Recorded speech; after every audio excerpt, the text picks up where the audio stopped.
Kita beralih ke informasi selanjutnya, Saudara. Warga Aceh memperingati 17 tahun tsunami yang melanda wilayah tersebut pada 26 Desember yang terjadi pada 26 Desember lalu. Peringatan 17 tahun kali ini dipusatkan di Kompleks Pelabuhan Ulelewe, Banda Aceh, dan ribuan orang larut dalam peringatan yang ditangkap dengan doa bersama dari Ustadz Insinyur Faizal Ardiansyah. Gubernur Jawa Barat Ridwan Kamil dan Wakil Ketua MPR RI Ahmad Muzami juga ikut hadir dalam peringatan kali ini. Informasi lebih lengkapnya akan disampaikan oleh rekan jurnalis kami dari Serambi News Indonesia, ada Muhammad Nasir di sana. Halo Nasir. Halo Firda. Ya, rekan Nasir, bisa Anda informasikan bagaimana peringatan 17 tahun tsunami di Aceh ini? Ya, Firda, peringatan 26 Desember selalu diperingati sebagai Hari Bencana Tsunami di Aceh. Setiap tahun bencana ini diperingati dengan doa dan ziarah makam. Begitu juga hari ini 26 Desember 2021, tepat 17 tahun sudah peristiwa bencana tsunami itu terjadi di Aceh. Dan hari ini peringatannya berlangsung khidmat hampir di seluruh Aceh terdapat peringatan. Namun pusat peringatan yang digelar oleh pemerintah Aceh sendiri dipusatkan di Komplek Pelabuhan Ulelhe, Banda Aceh. Ini adalah pelabuhan untuk penyeberangan ke Pulau Sabang.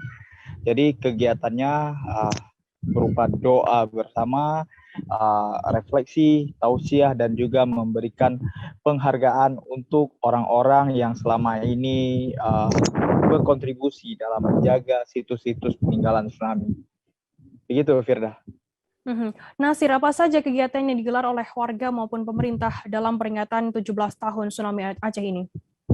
Ya, Firda, memang pemerintah Aceh sendiri menggelar kegiatan secara terpusat di Komplek Pelabuhan Ulelhe. Namun di sisi lain, pemerintah daerah dan juga warga juga menggelar kegiatan dengan sendirinya. Jadi 26 Desember ini cukup banyak kegiatan yang terpecah-pecah karena memang ada yang digelar oleh pemerintah, kemudian ada yang digelar oleh warga. Untuk pemerintah sendiri, ya seperti saya katakan tadi, doa bersama, santunan anak yatim, tausiah oleh Ustadz, kemudian juga pemberian penghargaan untuk penjaga situs tsunami. Kemudian acara yang digelar oleh pemerintah juga dihadiri oleh Gubernur Jawa Barat Ridwan Kamil yang merupakan salah satu arsitek dari Museum Tsunami Aceh, salah satu situs tsunami paling terkenal di Aceh. Kemudian juga hadir Wakil Ketua MPR RI Ahmad Muzami yang ikut serta tadi dalam kegiatan ini. Kemudian oleh warga sendiri di masjid-masjid menggelar berbagai kegiatan seperti misalnya di Lampu, salah satu kampung yang paling parah terhempas tsunami. Mereka menggelar kegiatan dengan menghadirkan Ustadz Abdul Somad sebagai tausiah. Kemudian juga ada tempat lain yang menghadirkan Tuanku Guru Bajang atau lebih dikenal TGB, mantan Gubernur Nusa Tenggara Barat. Jadi hari ini cukup banyak tokoh yang hadir ke Aceh dalam peringatan 17 tahun tsunami. Di makam-makam masal sendiri, warga yang dulu kehilangan sanak saudara hadir. Mereka sekedar membaca doa, menziarahi, menabur bunga di makam masal yang tersebar di beberapa lokasi. Dihadir di masa makal ini juga dari berbagai agama, karena yang menjadi korban dulu juga tidak hanya Muslim, tapi di berbagai agama. Demikian, Firda. Nasir, 17 tahun tsunami di Aceh ini sudah berlalu. Apakah warga di sana masih juga larut dalam kesedihan? Ya, mungkin kalau dikatakan menurut warga, mereka tidak lagi larut dalam kesedihan. Namun bencana tsunami tidak akan pernah dilupakan sampai kapanpun. Peristiwa itu akan terus diceritakan ke anak cucu secara turun-temurun.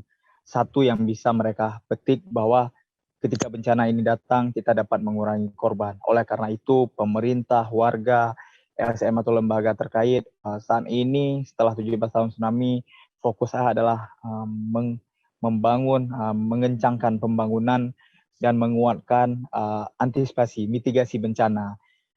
Bahwa anak-anak diajarkan tentang mitigasi bencana sejak dini, sehingga akan menjadi generasi yang tangguh dalam menghadapi bencana, yang siap ketika bencana datang, memang bencana tidak bisa dihindari, tetapi pemerintah, warga berharap ketika bencana seperti ini datang, namun kita dapat mengurangi jumlah korban jiwanya nanti.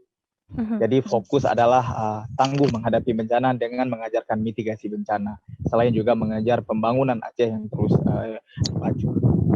Demikian, Firda. Baik, terima kasih rekan jurnalis dari Serambi News Indonesia, Muhammad Nasir, atas laporan Anda. Selamat bertugas kembali.